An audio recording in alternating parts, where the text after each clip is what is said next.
Aditynath Maharaj, our Chancellor and Chief Minister of Uttar Pradesh.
It's a great pleasure and fortune to welcome you all over here and welcome all the dignitaries on the rise and off the rise.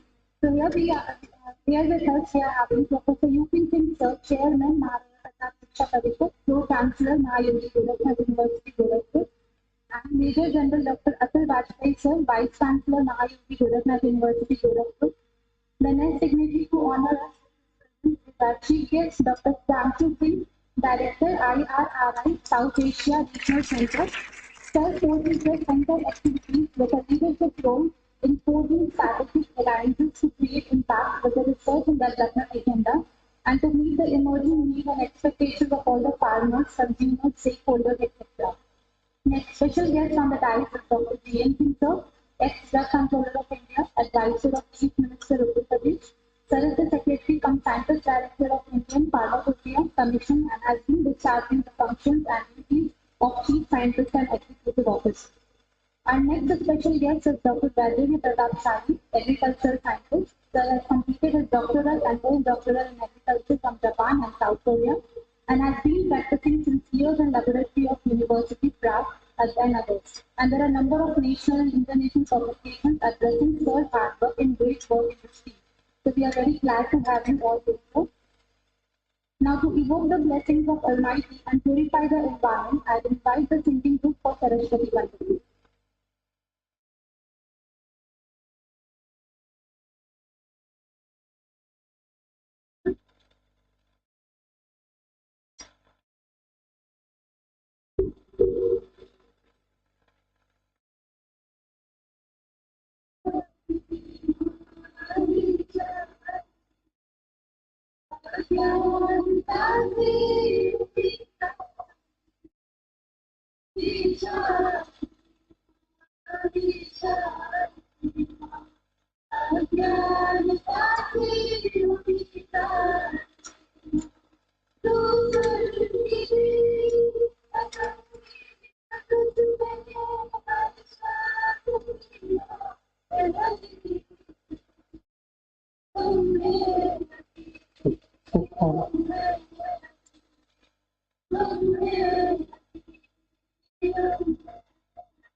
तुमको अधिकार सीमा विशाल सीमा विशाल अज्ञान राशि उचितान सीमा तुझे करी कमल की प्यारी सीमा विद्या तुझसे मंदिर हमारी पिताजी मंदिर हमारी पिताजी चारों जगहों को संसार विचार विचार अज्ञानता से विचार अज्ञानता से विचार अज्ञानता से विचार.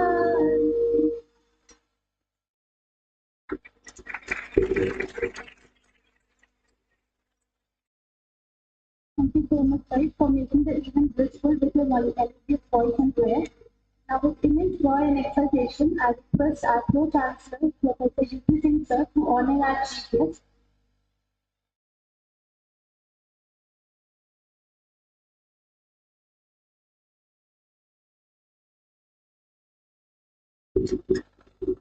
So, request our Pro-Chancellor, sir, Professor U.P. Singh, sir, to honor our chief guest, Dr. Siddharth, Director, IRRI, South Asia Research Center.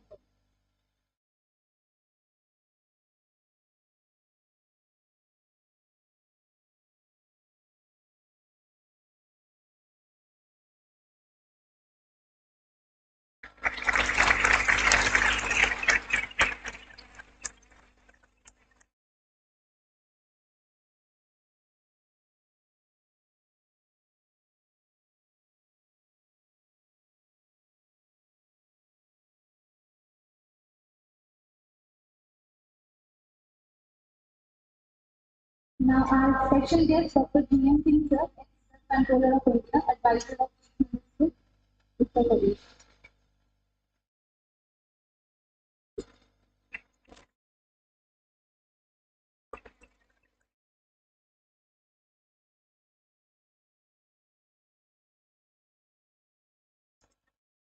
Yes. Thank you, sir. Now, I request our Vice Chancellor, sir, Major General Dr. Atul Bajpai, sir, to honor our patron, Chancellor, Mahayogi Gorakhnath.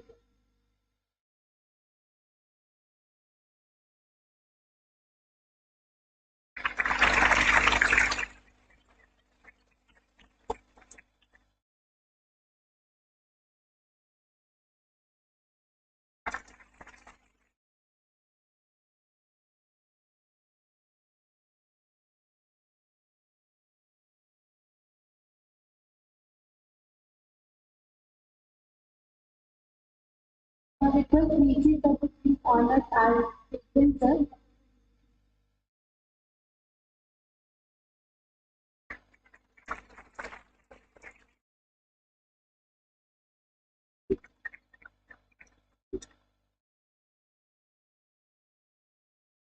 Thank you, sir. Now, I invite Dr. Pradeep Rao, sir, Registrar, Mahayogi Gorakhnath University, to please honor our Vice Chancellor, Major General Dr. Atul Bajpai.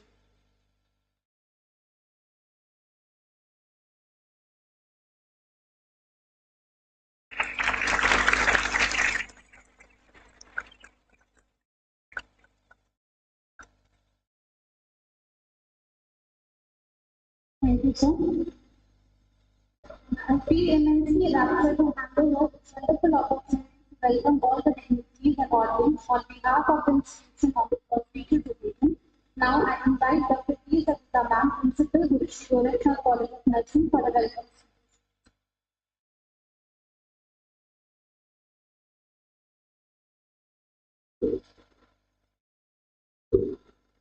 Morning to all. It's my privilege to welcome our honorable dignitaries to the celebration of World Environmental Day and birthday celebration of our honorable Chancellor and Chief Minister of Uttar Pradesh. And I'd like to welcome our honorable Pro-Chancellor of Mahayogi University, our chairman of Maharaj, Professor himself, his vice chancellor, he was the vice chancellor of the university, and he is our role model. And welcome you for the subject. Next, I would like to welcome Major General Dr. Abdul sir, Vice Chancellor of Mahayogi Gorakhnath University, Gorakhpur. He served more than 38 years in army, and he is working with us as Chancellor, and welcome you for this. Next, I would like to welcome our Honorable Chief Guest, Dr. Sudarshan Sir, Director IRI, South East Region. He has his graduation and graduation at Acharya Narendra University of Agriculture and Technology, Ayodhya, Uttar Pradesh, and he was a gold medalist in and he did his PhD in agronomy and previous research and publications of agriculture, and we are happy to have it with us. Welcome. Next, I would like to welcome our Honorable Special Guest, Dr. Kiran Singh Sir. He is the advisor of Chief Minister of Uttar Pradesh and is ex-Drug Controller General of Government of India. And he is the member of various committees and advisor of various committees of Mahayogi Gorakhnath University, Gorakhpur. And we are happy to have you with us. We welcome you, sir. Next, I would like to welcome Dr. Pradeep Kumar Rao, sir, Registrar of Mahayogi Gorakhnath University, Gorakhpur, and he is the pillar of this organization, and we welcome you, sir. Next, I would like to welcome our honorable special guest, Dr. Vaidurya Pratap Sahi, agricultural scientist, and he did his BSc Agriculture and Technology at Allahabad Agricultural University, and he did his MSc Plant Breeding and Genetics at Tamil Nadu Agricultural University, and he did his PhD in Molecular Biology at Ehime University, Japan, and we are happy to have you with us. We welcome you, sir. Then next, I would like to welcome Dr. Akhilesh Kumar Dubey, and NSS in charge of Mahayogi Gorakhnath University. We welcome you, sir. Next, I would like to welcome all the guests who came here to came here for this occasion. And last but not the least, I would like to welcome all the employees and the students of Mahayogi Gorakhnath University for this occasion to celebrate the birthday of our Chancellor, as well as to enjoy the celebration of World Environmental Day. We welcome all you for this occasion. Thank you. Jai Hind.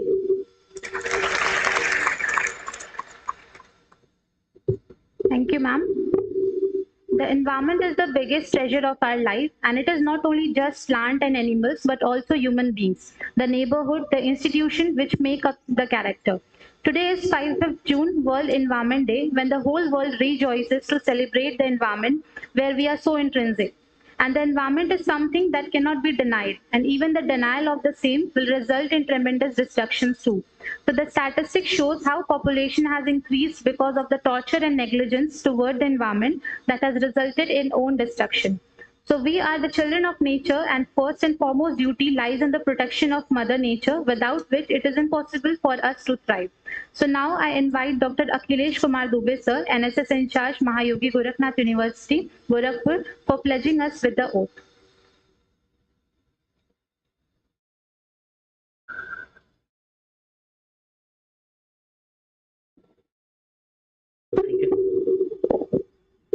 आप मंच पे आसीन हमारे हमारे मुख्य अतिथि लोग गण, हमारे वीसी सर एवं इस सभा में उपस्थित सभी छात्र छात्राएं, आज 5 जून विश्व पर्यावरण दिवस के रूप में हम लोग मना रहे हैं।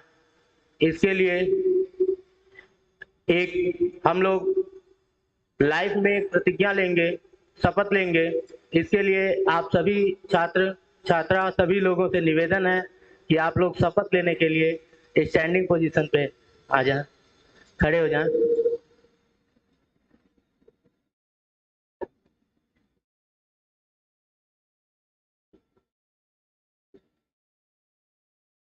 मैं प्रतिज्ञा करता हूं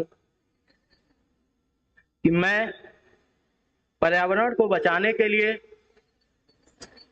अपने दैनिक जीवन में हर संभव बदलाव लाऊंगा। मैं यह वचन देता हूं कि मैं अपने परिवार, मित्रों और अन्य लोगों को पर्यावरण के अनुकूल आदतों और व्यवहार के महत्व के विषय में सतत रूप से प्रेरित करूंगा। धन्यवाद।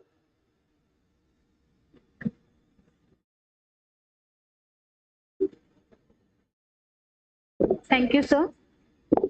Moving ahead, I invite our special guest, Dr. Vaidyuri Pratap Shahi, agricultural scientist, to share his views on the auspicious occasion.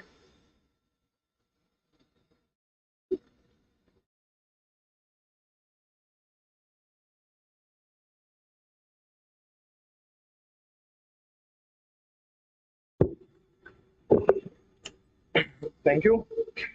My pranams to the great Guru Mahayogi Gorakhnath Ji Maharaj. Coming to this institution is always like coming home because I'm the sixth generation in touch with the Nath Sampradaya, and working with the Maharana Pratap Educational Trust is like, it's just home for us. I think there's no better way to celebrate Environmental Day, the World Environment Day, than being here on this campus. The reason is I have worked on the ethnobotany of the Gorakhnath sect, and there is no better example from any religious sect in the world where you will find ecological principles imbibed in a spiritual way. The Gorakhnath sect gives ample of examples which one can imbibe in. The oath which we took just now is very much apt because, once you are a disciple of the Gorakhnath sect, it naturally comes because you lead a life which is very ecological. And I don't think that this is something which I need to tell you here. Most of the students are imbibing that, and you are a galaxy of talent over here who will be coming to, in the society very soon, and that will manifest into a very sustainable and ecological society. And with the principles of Gorakhnath imbibed in you, I think that you will make the world a better place. Now, it gives me great pleasure to share the dais with such luminaries as Professor U.P. Singh, Dr. Sudhanshu Singh, sir, Dr. G.N. Singh, sir, Vice Chancellor, sir. I mean, it's really an honor to have been here. And, I just have to say one thing, that this all is possible because, we are celebrating the birthday of our Honorable Maharaj Ji. And I'll just share one anecdote about his uh, about something which happened with me. I was in Germany, I was doing research, and one fine day, something out of the blue, it came to my mind that I should talk to the Honorable Maharaji and talk about my research and what can I do for this part of the of the state, because as you know, Gorakhpur and the adjoining areas are very rich in agriculture biodiversity, and that needs to be preserved, especially in context to what we are facing now, the global crisis in terms of the stresses which are there in agriculture. So the germplasm, the agriculture biodiversity which is here, has ample of scope, especially I say this in front of the regional director of IRI and galaxy of scientists sitting in front of me from IRI, that this area has a lot of potential. And when I called Maharaj ji, and he said, "तो आप Germany में क्या कर रहे हैं? आप वापस आ जाइए." So that's how he is. I mean, he looks for talents and he helps people to find their roots back in the country. And I think and I pray that. May he move more and more ahead so that he takes this country and makes it a real world guru. And I think no better person than Maharaji can make us a world guru, because again repeat it, being Environmental Day, there's no other sect than Gorakhnath sect which is which has so many ecological principles imbibed in a spiritual way. With this note, I would like to thank the organizers for having me here, and I wish a very a prosperous and happy life for our Honorable Maharaj.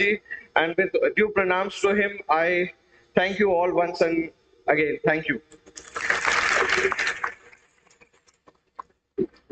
Thank you, sir. Your messages were very enthusiastic and valuable. Now, I would like to invite our special guest, Dr. G.N. Singh, sir, ex-Drug Controller of India, to deliver his thought on today's gathering.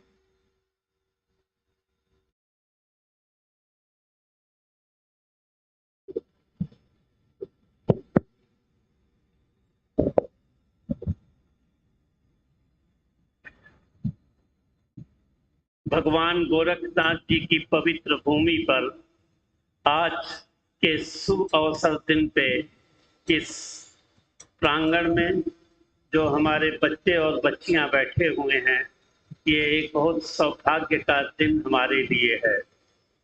हम लोग जानते हैं कि प्रातः स्मरणीय हमारे पूज्य योगी आदित्यनाथ जी का आज जन्मदिन है।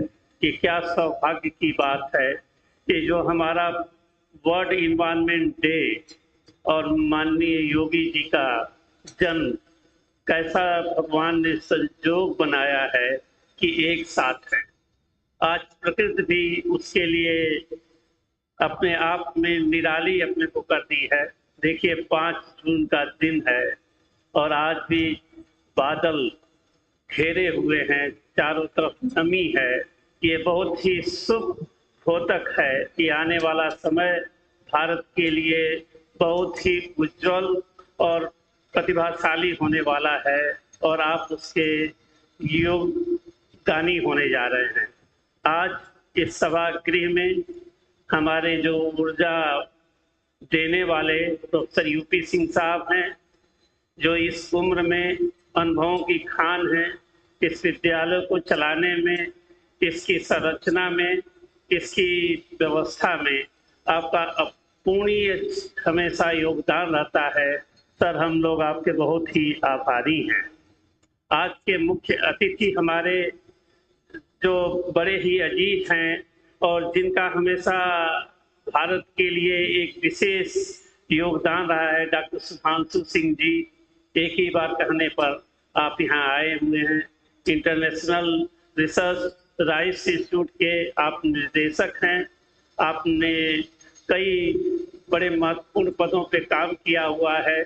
आप राजस्थान सरकार में बड़े उच्च पद पे आसीन थे, लेकिन इन्होंने सोचा कि नहीं, हमें जन सेवा करनी है, भारत का उत्थान करना है, विश्व की परंपराओं को कायम रखना है। वहाँ से आपने इस्तीफा दिया और ये क्या सौभाग्य की बात है कि माननीय हमारे जो प्रधानमंत्री जी हैं, इंटरनेशनल रिसर्च राइस इंस्टीट्यूट, जो कि अपने आप में एक निराला है, ऐसा इंस्टीट्यूट केवल मलीना में उनका है, फिलीपींस में, उसकी एक शाखा यहाँ पे लाए और हमें जाने का वहाँ सौभाग्य मिला है। आपके जो वैज्ञानिक लोग आए हुए हैं, हम सब तहे दिल से अपने हृदय की गहराइयों से हम उनका स्वागत और धन्यवाद करते हैं कि आप लोगों ने माननीय हमारे यूपी सिंह साहब के कहने से एक बार में आप लोग यहाँ इतनी दूर से आए और इसके साथ साथ 11 ऐसे पौधे लाए हैं जो आने वाले समय में, जो आज का वर्ल्ड इन्वायरमेंट डे है, जहाँ पे हम प्लास्टिक फ्री ग्लोब देखना चाहते हैं, उसमें एक महान योगदान देने की स्थिति में है। हमारे मेजर जनरल अतुल वाजपेयी जी, जो हमारे मित्र हैं, जो हमें हमेशा जब भी हम आते हैं हमें ऊर्जा दे के लखनऊ भेजते हैं, हम आपके बड़े आभारी हैं। हमारे जो आज हमारी मुलाकात हुई शाही साहब से, जो जर्मनी से पढ़े हुए हैं। इन्होंने ये वादा किया कि नहीं, हम इस ईस्टर्न यूपी में, उत्तर प्रदेश में जो एग्रीकल्चरल फील्ड है उसमें एक नई क्रांति लाएंगे। हम शाही जी आपका बड़े आभार व्यक्त करते हैं।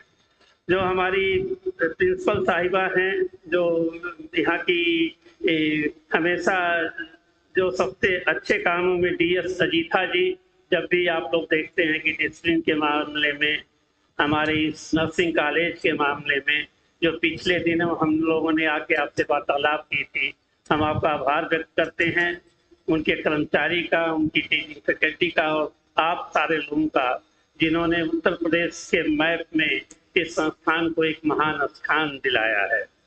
हम प्रदीप राव जी को नहीं भूलते हैं, क्योंकि वही व्यक्ति हैं जो पर्दे के पीछे से काम करते हैं। जो भी प्रगति हम देख रहे हैं, उनके कठोर परिश्रम, उनकी दूरदर्शिता और ईमानदारी का प्रतिफल है। हमारे बीच में आए हुए अन्य अतिथिगण, ये हम आपको बताना चाहते हैं कि आने वाला समय भारत का समय है। 21वीं शताब्दी जो है वो भारत की होने जा रही है। चाहे वो कार्बन फ्री, जो कार्बन रिड्यूसिंग का एक व्रत लिया गया, पूरे विश्व में आप सोचते होंगे, पढ़ते होंगे कि कार्बन फ्री हम कैसे कम करेंगे, तो भारत एक ऐसा मुल्क है जो इन्वायरमेंट के लिए सबसे ज्यादा संकल्पित है। हम 2040 से 2070 में ऐसा भारत बनाने जा रहे हैं जहां हमारी जो ऊर्जा होगी वो बिल्कुल कार्बन फ्री ऊर्जा हम उत्पन्न करेंगे। हम यहाँ जो बैठे हुए हैं ये कम से कम कार्बन का जो मिसयूज है उसको करेंगे। प्लास्टिक तो हमें लगता है कि हम 2030 से 35 के बीच में इससे मुक्ति प्राप्त कर लेंगे। और इससे कैसे होने जा रहा है, नई नई जो तकनीकी आ रही हैं, नई नई जो व्यवस्थाएं उभर के आ रही हैं, उनका सदुपयोग करके भारत विश्व को एक नई दिशा देने जा रहा है। केवल आप लोगों से एक निवेदन है कि 21वीं शताब्दी में आज से कोई 20 से 30 साल बाद भारत एक प्रभुता पूरे विश्व में एक अपनी नई ऊंचाइयों को प्राप्त करने जा रही है। भारत विश्व गुरु बनने जा रहा है, ये हम दावे और टंके के साथ कहना चाह रहे हैं। क्योंकि माननीय मुख्यमंत्री जी दिन भर जब भी हम लखनऊ में रहते हैं, समझिए कि 18 घंटा वो मेहनत करते हैं। कभी कभी तो हम 20 घंटा देखते हैं। सारे अधिकारी लोग, सारे नेता लोग, सारे जन सेवक लोग परेशान रहते हैं कि महाराज जी अभी यहाँ मीटिंग ले रहे हैं, फिर इधर मीटिंग ले रहे हैं, फिर इधर मीटिंग ले रहे हैं, और फिर सबको नया नया वो मार्गदर्शन देते हैं। जब हमारे पास ऐसा कर्मयोगी, ऐसा ईमानदार नेतृत्व और सबके संरक्षक उपस्थित हैं, तो हमें पूरी उम्मीद है कि भारत दुनिया को एक नई दिशा देगा और उसमें आपकी भूमिका बहुत ही महत्वपूर्ण होने जा रही है। क्यों होने जा रही है? क्योंकि सर्विस, अब आने वाली जो इकोनॉमिकल डेवलपमेंट होंगे उसमें सबसे ज्यादा योगदान जो होगा वो नौजवानों का होगा, वो सर्विस प्रोवाइडर्स का होगा। आपसे हमारा यही निवेदन आज इन्वायरमेंट डे पे और अपने पूज्य योगी आदित्यनाथ जी के जन्मदिन पे आपको ये शुभकामना देते हैं। आप इतनी मेहनत करिए कि आने वाले समय में हमारी जो नर्सेस हैं, जो हमारे कल्चर के साइंटिस्ट हैं, जो BAMS के लोग हैं, ये पूरी दुनिया में अपना झंडा बुलंद करें, इस संस्थान का नाम करें और आपका भविष्य उज्जवल हो। इसी भावनाओं के साथ योगी जी की भगवान से ये हम लोग सारे लोगों के तरफ से प्रार्थना है कि वो उनको दीर्घायु हो और जल्द से जल्द और यशस्वी बने और ऊंचाइयों को प्राप्त करें और भारत का नेतृत्व प्रदान करें, जो कि वो कर रहे हैं।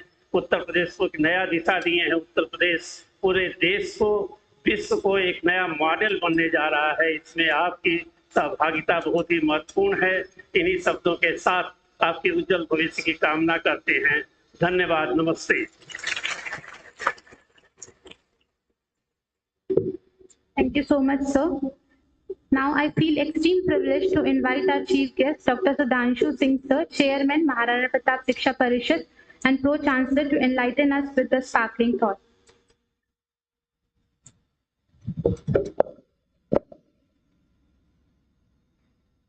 Thank you, Honorable UPC Sarji, Vice Chancellor, PG, CNG, Akhleshji, Madam. Really, what a blessed day today. And when we started yesterday from Varanasi, I really didn't imagine that we are going to have such a blessed day today. We started yesterday evening with a round of this institute, and that gave me an idea what a beginning is, and then definitely that made me sure that after 10 or 15 years we are seeing an institute that would be a global kind of thing. So I really wanted to thanks as well as congratulate to begin with to Dr. UP Singh ji, Honorable Vice Chancellor JN Singh ji, and definitely the vision and action of Honorable Yogi Aditynath ji for creating such kind of institute here in Gorakhpur, as well as thanking for inviting me and my scientists to come here. The day specifically is the World Environment Day, we all know, being celebrated on 5th June, and is also coincide with the birthday of Mahayogi Yogi Aditynath.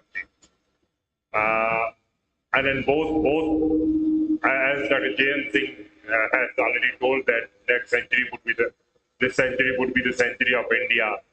So, and we also are pretty sure that the century for India will be led by Honorable Yogi Aditynath ji. So by celebrating this birthday, definitely we all wish to have numerous those kind of very successful birthdays. We will be here and coming to celebrate that. Definitely the century would be for India. And also I wanted to add one thing, and it's seeing the big gathering of the girls, 90% or 95% of the girls. This century will be led by the women and the girls also. There is no denying on that. And onus will be the ladies on your shoulder to take India and to make it the world guru in 21st century. Really, it is heartening to see. This is probably the first time for me to addressing such a big gathering of only exclusively the girls and the women. And that's giving me some goosebumps, and I'm feeling a bit nervous also. So, and also one advice for my friend Akhilesh Kumar ji Dubey also, we should be preparing to write all those. जब हम करते हैं कि मैं करूँगा, those things should now very quickly change to the to address those gender things कि मैं करूँगी, और 2-4-5 जो लड़के हैं वो अपने आप बोल लेंगे कि मैं करूँगा. So और वो time has come already. So definitely, I'm really, it's amazing to see you all, and very happy for that. The theme of this year, World Environment Day, is the ecosystem restoration.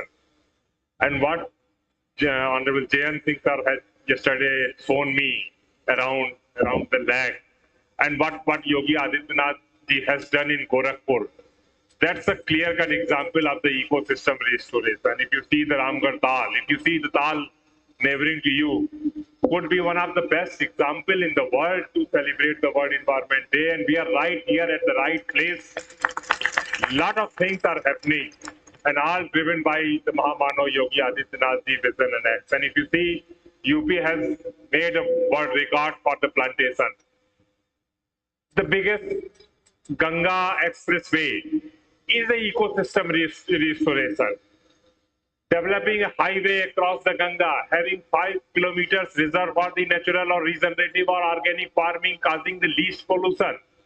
Those kinds of vision and those kinds of actions that's coming from directly from Yogi ji and being implemented by the state, that's setting the agenda for the world to follow. It's not that this will be benefited or the population in the UP will be benefited.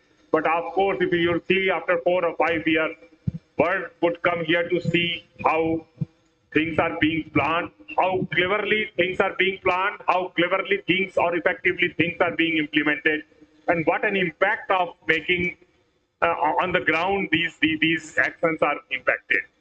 And this is not only leading to directly the ecosystem restoration, but if you see the population, the huge benefits these things are bringing to the population. Definitely, if you see, I would like to present few data for you to share. In 60s and 70s, there was a hunger. I mean, almost 800 million, 80 crore people in the world was not having the enough food for 2 meals. Thanks to the scientists, thanks to the innovation, the varieties, the fertilizer, all those came. And then we have been able to produce enough food to feed our population. But if you see, even today also, around 800 million people, similar number of the people, they is still not having enough food. same in the number even after so many 70 years, 40, 50 years. And out of those 800 million, around 330 crores lived in eastern UP and Bihar and those areas. So these actions that UP government is undertaking with respect to ecosystem restoration, but overall development also ensuring sustainability, ensuring the addressing the climate issues, mitigation aspect in a very holistic manner, side by side, ensuring the overall very good development. That will really lead these 300 million people out of the clutches of the poverty or the hunger. And once you have the enough food, you would definitely think of the broader issue of environment, sustainability, the climate. Otherwise, if we are hungry, probably we will not think of planting the trees. We will not think of the broader issues of the carbon mitigation and all those things. So what I believe, this war is being led on both fronts and very effectively. So really, we are blessed that we are observing today on also a date to celebrate the birthday of Yogi Aditynath ji. And then definitely this is not a mere coincidence, probably some indication that both World Environment Day and the Yogi Aditynath birthday coincide similarly. I would also take some time to introduce you about my center. And also, this is a center called International Rice Research Institute, and that's located in Varanasi. And we, from Varanasi, we are taking care of things globally. It's not for the India, but it's for South Asia. We have our offices in Bangladesh, Nepal, Sri Lanka, Pakistan. We don't have office, but direct connection. But Afghanistan, we were going to establish, but suddenly this Taliban took over. So we're very strong in the South Asia. Also from here, we are under South-South collaboration. We are working in Africa also.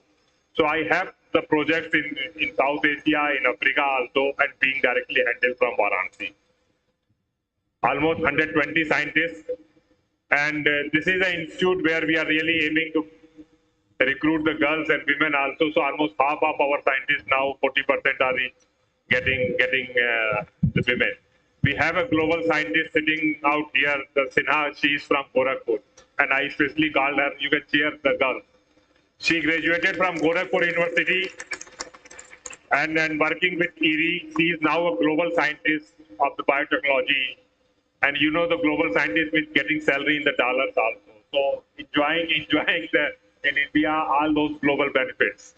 My aim is just to show you all, since you are the girls, so dream big, and nothing is impossible. And basically, we all are there. This galaxy of the people sitting over the dais. Yogi ji, we are all here to support you. The dream, you think nothing is impossible, and things will be very converted to your real goal. So this center, just tell me indicated time. 5 minutes. So this center I was telling is really working on the rice, and while working on the rice, we naturally develop the varieties. Many of you coming from the villages, and you might have number of varieties. Aapke pitaji and gaon mein they might be using. So in the world, almost 60% varieties on the rice is developed by us, bred by us, and even the released by the local universities. You might have heard Sarju Bhawan, very popular varieties, released by the local university in the local name, but the variety came from us. We developed those varieties. Being a UN institute, you might have seen the car also with the blue plate. So our institute is the institute of the United Nations, and we enjoy all those privileges that for the United Nations. But we don't release, our innovations are for the public purpose or the public good. Sabhi ke liye hai. So if we release any variety, we will give it to the local university, local institute to release locally, and farmer will be benefited by that. But traditionally, number of varieties you might be cultivating primarily came from us. So but with our new innovations, we are really trying hard to ensure what Jain Singh said, what Vedar and others have spoken, the carbon neutrality, so that these innovations can really help government to mitigate the carbon issues. And then you all might be aware of what the greenhouse gas and all those issues. For example, we have developed some varieties for specifically for your regions. That's called flood tolerant.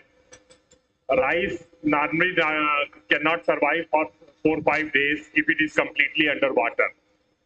We introduced some gene and we developed a variety called Swarna Sub-1, and there are a number of other varieties. Even under 15 days under the water, it will survive. And that's the major problem of these areas, that flooding comes every year and very frequently. But the problem of farmers, especially the problem of our areas, where it's called rain-fed farming, वर्षा आधारित खेती बोलते हैं बच्चों इसको. That the problem of farmers is not only flood.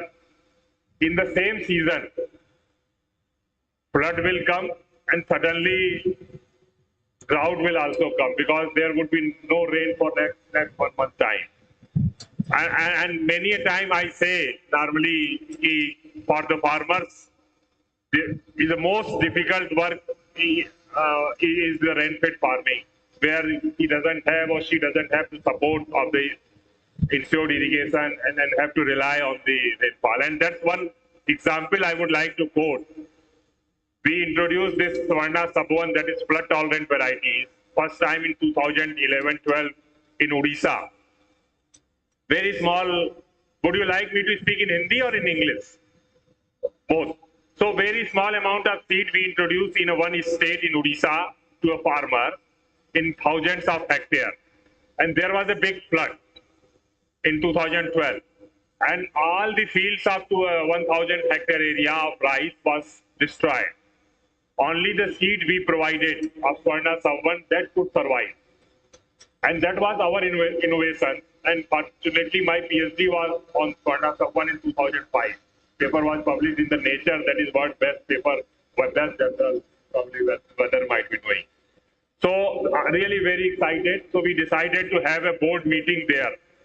So we brought all board members across the world in special planes to that farmer field to show that, okay, this innovation is working so good that thousands of acres of field rice couldn't survive and our crop was standing. So my DG was speaking to the farmer and someone was translating. So farmer was definitely telling, no, I am very happy and I feel proud and all those things. But in the meantime, he was seeing to the sky also very frequently. So my DG asked, why you look worried and why you are looking to the sky? He told that your plant could survive to the flood, but today is 24th day, sir. There was no rain after that. And I don't know this rice can survive to the drought, even if it survives to the flood. So that pain farmers not have, and being a scientist, we again look through the gene of the drought, and now we have a variety that can survive the flood, that can survive the drought, and that can survive the diseases also. And that's going to release for the farmers. Those kind of things being innovated at Varanasi. Very recently, you might have shown in the picture that Modi ji has inaugurated a seed breeding facility in Varanasi. That's his second inauguration in Varanasi, where we can grow 5 times rice in Varanasi. That again, Palvi was involved into that. That innovation came locally in Varanasi.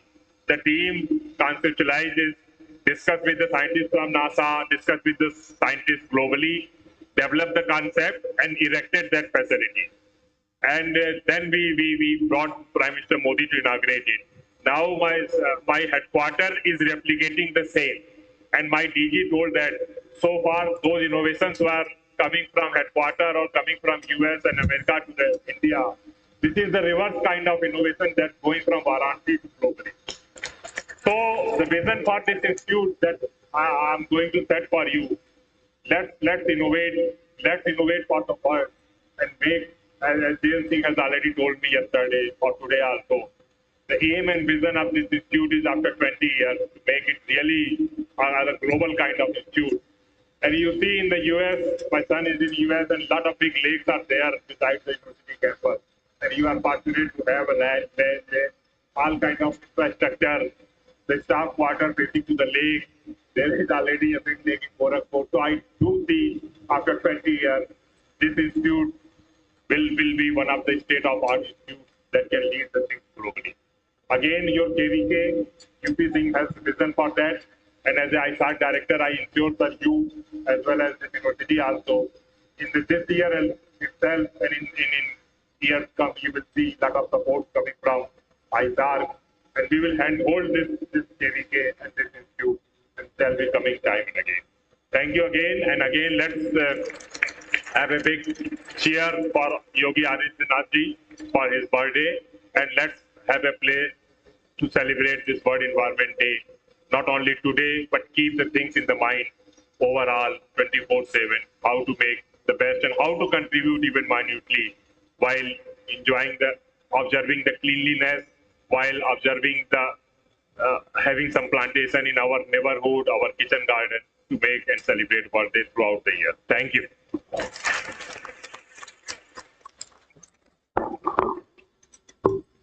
Thank you so much, sir. The messages were full of enthusiasm and zeal. Now it's time for us to let us have the privilege of listening to a great personality, Professor U.P. Singh, sir, Pro-Chancellor, Mahayogi, Gorakhnath University, for showering his blessings to us.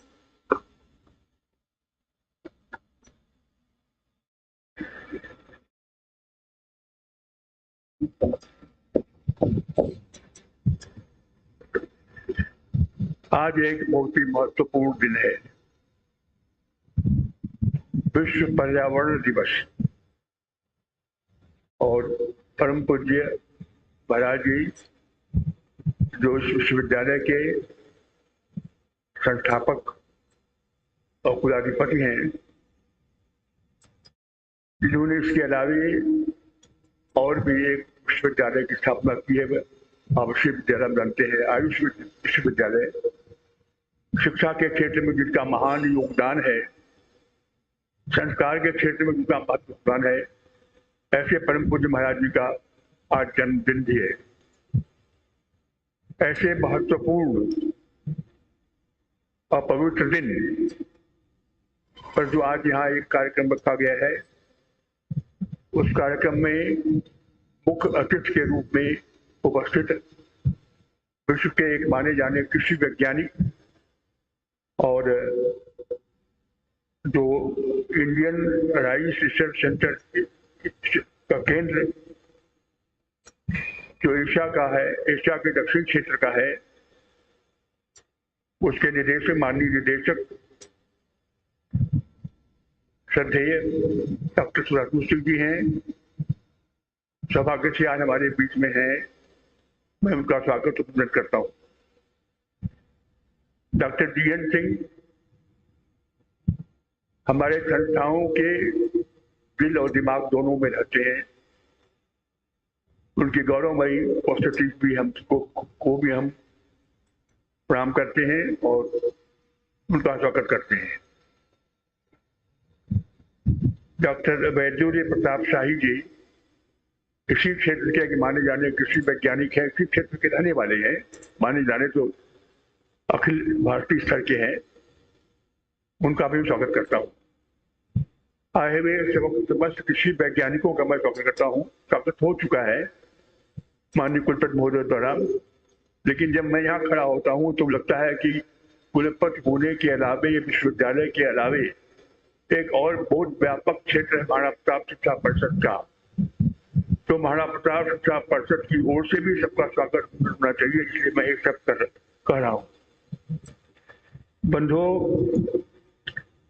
पर्यावरण का संरक्षण में जब बात आती है तो इसमें में कई तत्व दिखाई पड़ते हैं।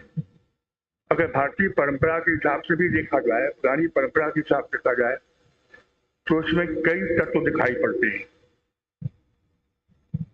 इसमें शुद्धता है, पवित्रता है, प्रगति है, आगे बढ़ने का विकास का मार्ग है, संयम है, संस्कार है, समृद्धि है और विकास है। इतने तत्वों को मैंने गिनाया, और भी बहुत तत्व इसमें हैं पर्यावरण की शुद्धता को लेकर के। परम पूज्य महाराज जी का जन्मदिन आज के दिन पढ़ना ये एक एक्सीडेंटल नहीं है, ये नेचुरल है, स्वाभाविक है। परम पूज्य महाराज जी ने विभिन्न क्षेत्रों में एक मुख्यमंत्री के रूप में, एक कार्यकर्ता के रूप में और एक धार्मिक और आध्यात्मिक व्यक्ति के रूप में जो महत्वपूर्ण योगदान दिया है, उसे भी विकास की, संस्कार की, समृद्धि की और इसके साथ साथ संयम की, प्रगति की, पवित्रता की एक नई कहानी, एक नया इतिहास में देखने को मिल रहा है। तो ये दोनों का जो एक दिन में पढ़ रहे हैं, परम पूज्य महाराज का जन्मदिन भी है और आज के दिन विश्व प्रमाण दिवस भी है, ये एक स्वाभाविक हमें लगता है, स्पंटन लगता है। बंधु, पर्यावरण का रक्षा करना एक धर्म है और पर्यावरण का प्रदूषण करना एक अधर्म है। यह धर्म और अधर्म के बीच में लड़ाई, पर्यावरण का संरक्षण और प्रदूषण दोनों दो पक्ष हैं।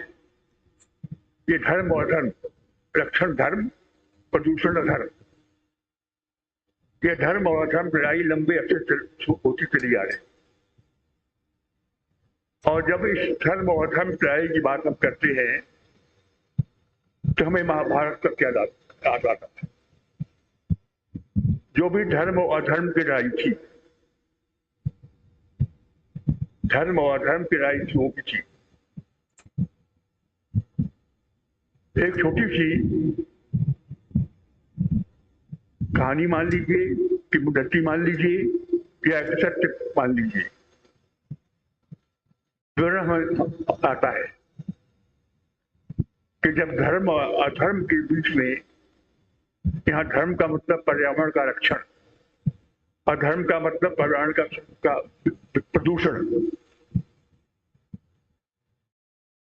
जो लड़ाई शुरू होने वाली थी, यह है कि अब परसों का दिन है, लड़ाई प्रारंभ होने जा रही है। दोनों कैंपों में पांडवों और कौरवों की, दोनों कैंपों में सेनाओं का और योद्धाओं का एकत्रीकरण हो चुका था। उसमें पांडवों के दल के सामने एक लड़का आता है, एक कह सकते हैं भील का लड़का। उसके कंधे पर धनुष बाण थे, ज्यादा उम्र नहीं थी, 22-24 साल, 25 साल की उम्र रही होगी। एकाएक कृष्ण की निगाह पड़ती है कि कौन लड़का है जो धनुष बाण लेकर के यहाँ पर आया हुआ है, मैं पहचानता नहीं। वो आते हैं, पूछते हैं कौन हो, क्यों आए हो, किससे आए हो, युद्ध करने आए हो, पांडवों के दल में शामिल होने आए हो, क्यों आए हो, कौन हो तुम? कहा मैं भील बालक हूं। लड़के ने कहा मैं युद्ध करने नहीं आया हूं, ये तो दो भाइयों की का युद्ध है, एक परिवार का जो अंतर्गत का युद्ध है, हम इसमें भाई कोई हिस्सा नहीं, लेकिन मैं युद्ध करने आया हूं अर्जुन से, क्योंकि लोग कहते हैं अर्जुन विश्व का सबसे बड़ा धनुर्धर है।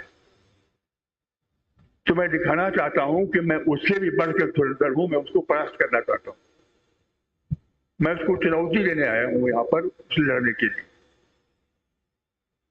तो श्रीकृष्ण ने कहा ठीक है, युद्ध समाप्त हो रहा है, जो लड़ लेना। का नहीं, मैं अभी लड़ना चाहता हूं। उसका नाम था शाम्भू, भील बालक। तो कृष्ण ने कहा कि अर्जुन से लड़ने की पात्रता तुम्हारे पास है या नहीं है, इसकी मैं जांच करूंगा। कई तरीके से जांच करते हैं। अंत में कहते हैं जिस पेड़ के नीचे हम लोग यहाँ खड़े हैं, छोटी छोटी पत्तियां हैं, इमली की पत्तियां होती है, नीम की पत्ती होती है। अगर तुम एक बाण से सारे पत्तियों को छेद कर दो, एक बाण से सब पत्तियों को, बड़ी घड़ी पत्तियां, तो मैं मान लूंगा कि तुम अर्जुन से करने की पात्रता रखते हो। उसने एक बाण चढ़ाया। बाण चढ़ाने के पहले आंख बंद करके एक मंत्र पढ़ा। जब आंख बंद करके मंत्र पढ़ रहा था तो श्री कृष्ण ने बड़ी चतुराई से एक पत्ती को निकाल करके अपने पैरों के नीचे दबा दिया। अंत में कहते देखो उसमें छेद नहीं हुआ है। लेकिन जब मंत्र पढ़ करके अपने बाण चढ़ाया तो सारी पत्तियों को छेड़ते हुए वे बाण इनकी पैर की तरफ आने लगा। तो उन्होंने पैर हटा लिया और उस बाण को भी छेड़ दिया। तो कहा छोटा है तो पात्रता रखता है। अगर कहीं इसमें अर्जुन में युद्ध प्रारंभ हो जाए तो कई दिनों तक चलेगा और कौरवों पांडवों का युद्ध होगा, बिना अर्जुन के ही होगा। अर्जुन तो यहां फंस जाएगा। तो उसने कहा ठीक है, युद्ध खत्म हो जाने दो, अर्जुन से लड़ लेता। कर नहीं, युद्ध खत्म होने मान से अर्जुन मारा जाए तो क्या लोग कहेंगे कि अर्जुन को मैं परास्त कर दूं, लोग कहेंगे अर्जुन थका हुआ था इसलिए मैंने परास्त कर दिया। मैं नहीं, अभी चाहते संजोग उन्होंने देखा अगर अर्जुन निकल करके आ गया बाहर, फिर चैलेंज कर दिया, चुनौती दे दी, तो अर्जुन रुकने वाला नहीं है, लड़ना शुरू कर देगा। बहुत मानने पर नहीं माना तो श्री कृष्ण ने कहा कि अपने सुदर्शन चक्र से कहा जाओ का सर काट दो, क्योंकि ये युद्ध में बाधा डालने आया है। धर्म और अधर्म के युद्ध में यह बाधा डालने आया, इसका गर्दन काट दो। आया चक्र सुदर्शन जी आए गले के पास में, तो हाथों को कहा कि इससे अच्छी बहुत बड़ी कुछ हो नहीं सकती, लेकिन मेरी एक प्रार्थना है कि मेरा सर कटने के बाद भी मेरे शरीर में प्राण तत्व, मेरे इस हिस्से में प्राण तत्व बना रहे और हमको कहीं ऊपर किसी स्थान पर आप स्थापित कर दीजिए जहां से मैं पूरे युद्ध को देखना चाहता हूँ। ये धर्म और धर्म के पूरे युद्ध को मैं देखना चाहता हूँ और हमें दिव्य दृष्टि दे दी। श्री कृष्ण जी से निवेदन किया। अब तो इससे अच्छी मौत तो मेरी हो ही नहीं सकती। आपके सुदर्शन चक्र से मृत्यु से बढ़कर के कोई अच्छी मृत्यु हो ही नहीं सकती, लेकिन इतना मैं चाहता, मैं पूरा युद्ध देखना चाहता हूँ। श्री कृष्ण की बात मान ली। उसका सर कटने के बाद एक ऊंची पहाड़ी पर स्थापित कर दिया और उसको दिव्य दृष्टि दे दी, ताकि हर जगह हर क्षेत्र में युद्ध में क्या क्या हो रहा है, कैसे हो रहा है, कैसे वो देख सके। युद्ध समाप्त हुआ, धर्म की अधर्म पर जीत हुई। तो सब लोग अर्जुन, भीम, धृष्टद्युम्न सभी लोग बखाने लगे कि मैंने ये किया, मैंने ये किया, मैंने ये किया, मेरे वजह से जीता। सभी लोग अपना अपना बखान करने लगे, युद्ध मेरे वजह से जीता गया। जितने योद्धा थे सब अपनी प्रशंसा करने लगे श्री कृष्ण के सामने। तो श्री कृष्ण ने कहा किसने ज्यादा पराक्रम दिखाया युद्ध में, किसकी वजह से युद्ध में विजय हुई, ये वो उसका सर है, शंभू का सर है, उसने पूरा युद्ध देखा है, अभी उसमें प्राण तत्व बाकी है, वही बताएगा क्योंकि उसने सब देखा है। तो सब उसके पास गए और कहा कि आप बताइए, आपने सारा युद्ध देखा होगा, सब लोग क्लेम कर रहे हैं कि मेरे वजह से युद्ध जीता गया, आप बताइए किसकी वजह से जीता गया। तो हंसाओ। कहता प्रभु क्या लीला कर रहे हैं आप, सारे एक व्यक्ति लड़ रहा था, पूरे युद्ध में एक व्यक्ति लड़ रहा था, लेकिन श्री कृष्ण ने अपना अस्त्र शस्त्र नहीं उठाया। कह चुके थे कि हम लड़ेंगे नहीं। कल लड़ तो आप रहे थे, लड़ तो केवल आप रहे थे, ऊपर से दिख नहीं रहा लड़ रहे। लेकिन मैंने देखा कि जिनका सर कटा, जो मारे गए, उनके गले तक आपका हाथ पहुंचा। जो बचे, नहीं मारे गए, बच गए, जो मरते मरते बचे, लगा कि हम मर जाएंगे, आपका हाथ पहुंच करके उनके रक्षा किए। तो असली नायक तो आप हैं, आप ही की वजह से क्या गया है। ऊपर से लड़ नहीं रहे, दिख नहीं रहा है कि आप लड़ रहे, लेकिन आप नायक हैं। आज भी जो धर्म अधर्म के बेस में जो है, जिसमें धर्म की रक्षा हो रही है, धर्म पर चलने वाले, सत्य के मार्ग पर चलने वालों की रक्षा हो रही है, और अधर्म पर चलने वाले आतंकवादियों की अंत हो रहा है। इस युद्ध के अधिष्ठाता एक व्यक्ति थे, जिनका कि आज जन्मदिन मना रहे। खुद नहीं लड़ रहे हैं, खुद नहीं कुछ कर रहे हैं, लेकिन सब उन्हीं का प्रताप है, उन्हीं का कह सकते हैं आप प्रभाव है। तो यह धर्म और अधर्म, आज का दिन पर्यावरण की रक्षा माने धर्म, पर्यावरण का प्रदूषण माने अधर्म, ये भी धर्म अधर्म लड़ाई है। वो भी धर्म अधर्म लड़ाई थी, यूपी में भी धर्म अधर्म लड़ाई चल रही है। जो आतंक पैदा करते हैं वे समाप्त किए जा रहे हैं। जो सन्मार्ग और सद्भाव चलने वाले हैं, उनकी रक्षा हो रही, और जो है वो दिख नहीं रहा कि आदमी कौन लड़ रहा है, लेकिन हो रही है, किसी के यश से हो रही। जिस भक्ति के यश से, कृष्ण का यश से सारा युद्ध जीता गया, जिस भक्ति के यश से, जिस भक्ति के प्रभाव से, जिस भक्ति की साधना से, और जिसके कारण आज हम लोग धर्म का विजय होते हुए देख रहे हैं, उन्हीं का जन्मदिन मना रहे हैं। आइए हम सब लोग मिलकर के अभिनंदन करें, प्रणाम करें कि दीर्घायु हूं,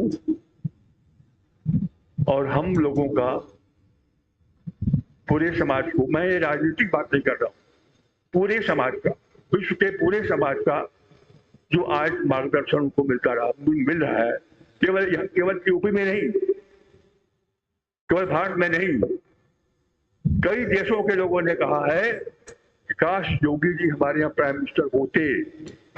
कई लोगों ने कहा है, तो कई स्टेट से लोगों ने कहा है कि काश हमारे यहाँ मुख्यमंत्री के रूप में होते।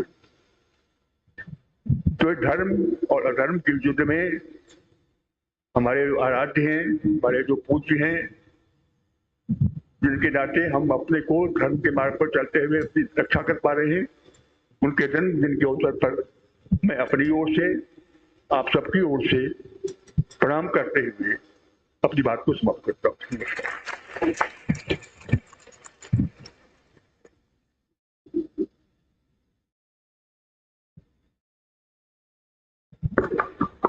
Thank you so much, sir. Your presence has completed the Miss Glory to the occasion. Now I request Major General Dr. Atul Bajpai, sir, Vice Chancellor Mahayogi Gorakhnath University, to deliver the vote of thanks.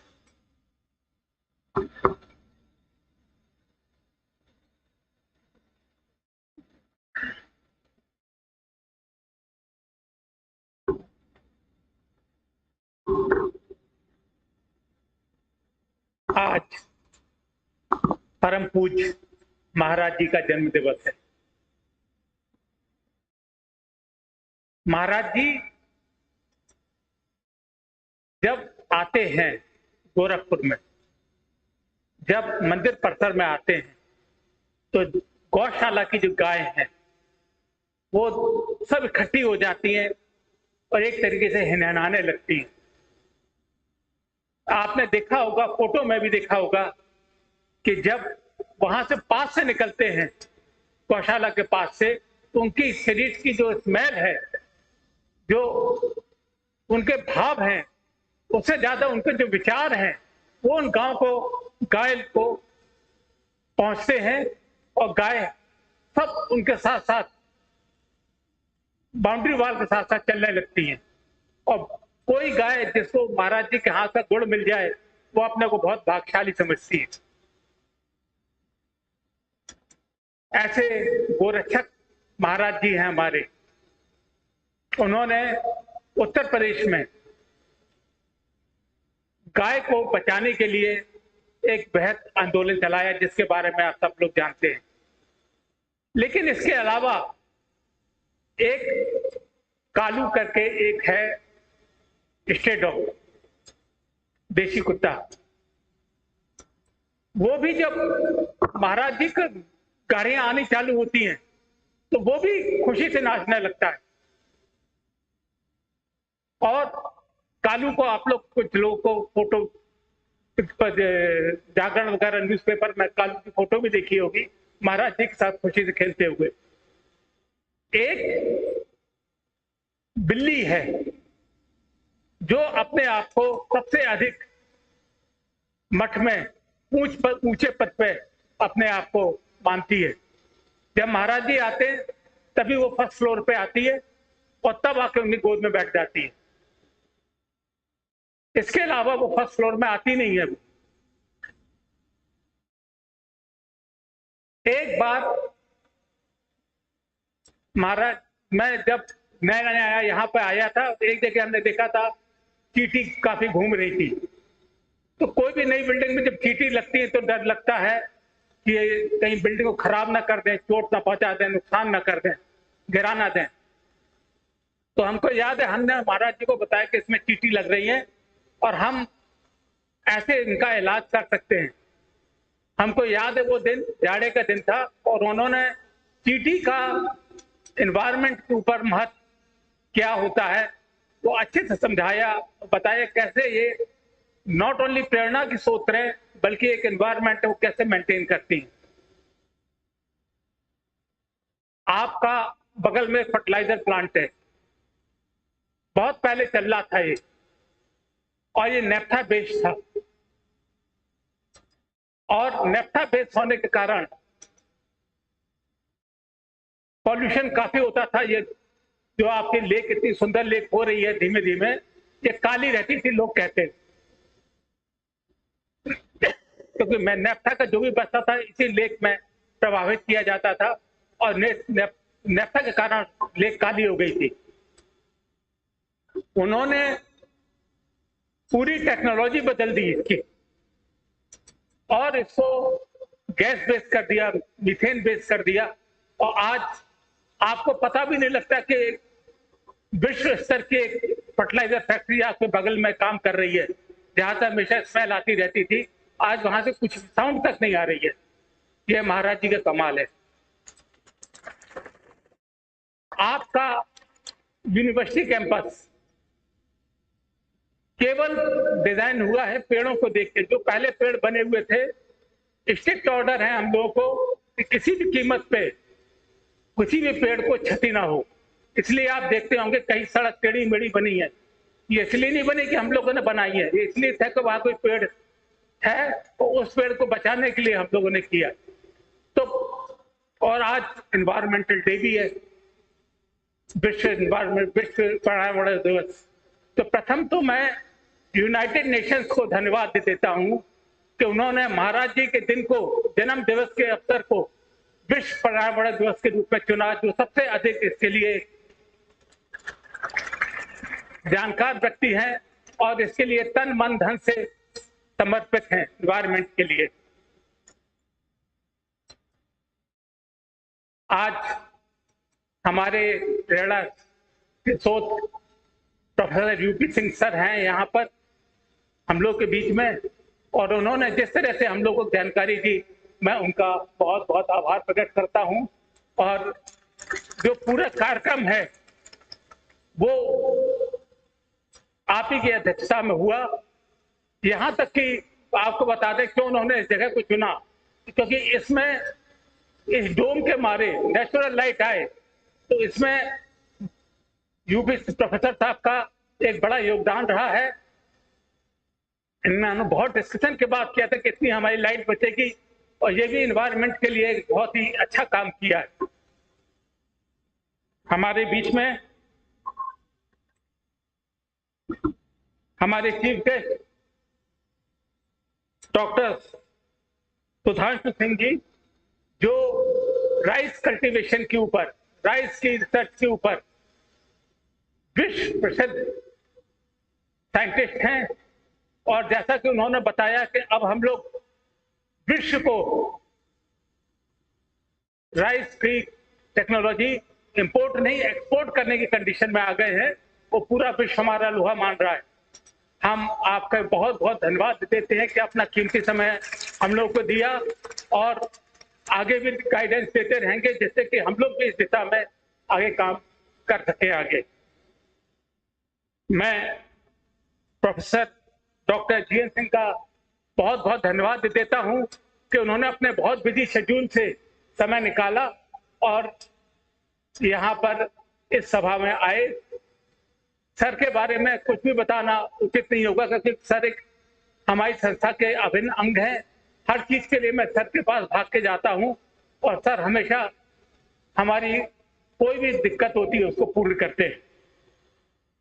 मैं doctor विद्युत प्रताप शाही, जो कि agriculture scientist हैं और horticulture में आपका specialisation है, का बहुत बहुत धन्यवाद देता हूं कि आज सुबह ही इलाहाबाद से आए हैं, और जैसे पास्ट में हमारी पूरी एग्रीकल्चर की यूनिवर्सिटी की एग्रीकल्चर जो डिपार्टमेंट है उसको गाइड करते रहते हैं। Not only agriculture guidance department को, बल्कि पूरी यूनिवर्सिटियों को कहाँ क्या होना है, उसके लिए मैं बहुत बहुत धन्यवाद देता हूँ। मैं मैडम अजीता का धन्यवाद देता हूँ, जो उन्होंने इतने शॉर्ट नोटिस पे इतना अच्छा फंक्शन कर दिया, और ये एक हमारे लिए बहुत ही अच्छी बात है कि हमारे पास में काफी साइंटिस्ट बाहर से आए हैं। मैं उन सब का आभार प्रकट करता हूं और रिक्वेस्ट करता हूं कि अपना योगदान हमेशा देते रहें। जो भी हम लोग कर सकते हैं यहाँ पे, वो हम लोग करने की इच्छा रखते हैं, करेंगे। और एक तरीके से ये यूनिवर्सिटी बनी इसीलिए है कि हम लोग एक सेंट्रल में ना रह के एक किसानों से जुड़े। तो किसानों से जुड़ने के लिए हमारे लिए एक सलाहकार के रूप में आप जब भी आएंगे और जब भी आप को सोचते हैं और हम आपसे पूछें, तब हमारा मार्गदर्शन करते रहें। उसके लिए मैं आप सबका धन्यवाद देते हूँ। मैं फैकल्टी का धन्यवाद देता हूँ, जो अपने बिजी शेड्यूल से क्लासेस को छोड़ के क्लासेस को जो बाद में फिर करे जाएंगे, उसको बिना नुकसान करे इतने बड़े कार्यक्रम को कंडक्ट किया।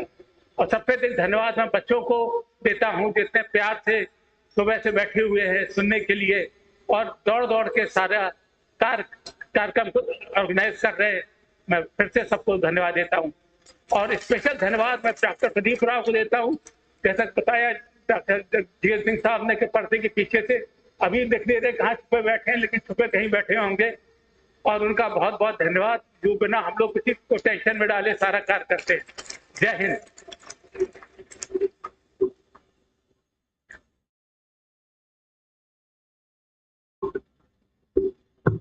Thank you, sir. Finally, we have arrived at the end of today's program. It was wonderful to see so many of you participating in the session and live the idea that nature is our life. I wish that those were the days here today in our life, and I wish that all of you will definitely take themselves with the moral of taking care of the green. So now I would like to invite the singing group for Vande Mataram.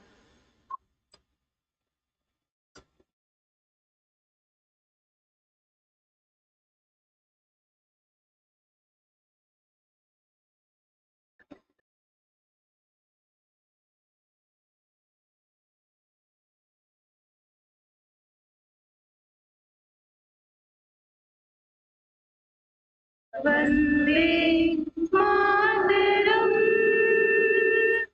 Vande Mataram,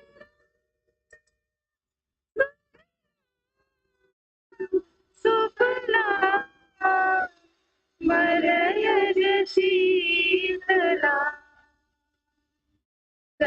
Shyamala मातरम वंदे मातरम वंदे मातरम शुभ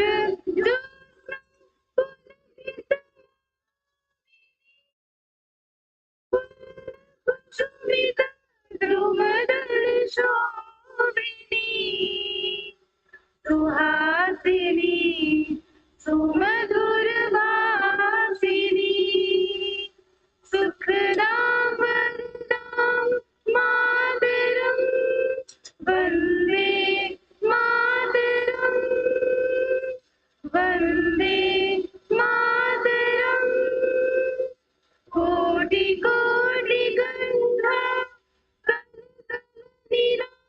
करते कोटि कोटि बुझे धृत कर कर वाले अब लागे नुमाए तो बोले बहुबल धरणि नमामि तरणि रिपुदल वरणी मातरम वंदे मातरम वंदे मातरम वंदे मातरम।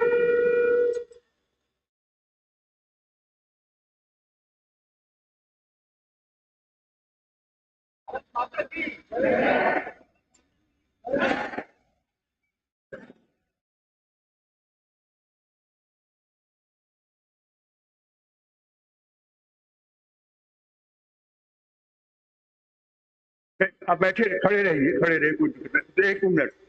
आपने कुछ अनुभव किया, बैठिए, बैठे रहिए।